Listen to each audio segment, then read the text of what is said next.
Olivia and the Fairy Princess. Written and illustrated by Ian Falconer. Olivia was depressed. "I think I'm having an identity crisis," she told her parents. "Well," said her father, "you'll always be my little princess." "That's the problem," said Olivia. "All the girls want to be princesses." At Pippa's birthday party, they were all dressed in big pink ruffly skirts with sparkles and little crowns and sparkly wands, including some of the boys. I chose a simple French sailor shirt, matador pants, black flats, a strand of pearls, sunglasses, a red bag, and my gardening hat. Why is it always a pink princess? Why not an Indian princess or a princess from Thailand or an African princess or a princess from China? There are alternatives. For the school dance recital, everyone was trying out for the fairy princess ballerina, even a couple of the boys. "But, Olivia," said her mother, "I seem to remember last year you wanting to be a ballerina." "That was when I was little." "I'm trying to develop a more stark, modern style." "Olivia, it's time for your bath," said her mother. "And on Halloween," said Olivia, "what did all the girls go as?" "Princesses." "Princesses!" "I went as a warthog. It was very effective."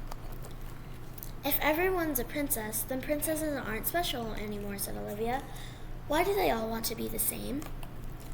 After her bath, Olivia's mother read her a story. It was about a beautiful maiden who was locked in a tower by an evil queen. When a prince came along, rescued her, and made her his...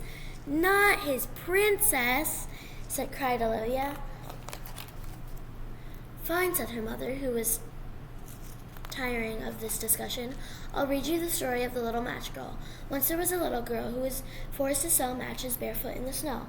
The matches kept her warm for a while, but all too soon they ran out." "Oh, Mommy, that's so sad," said Olivia, tearing up.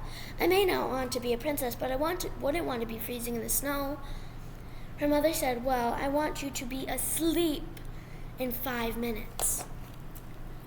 But first, read me the story about Little Red Riding Hood." "No, Olivia, it's bedtime." "Just the parts where everyone gets eaten, please." "No, I'm turning out the light."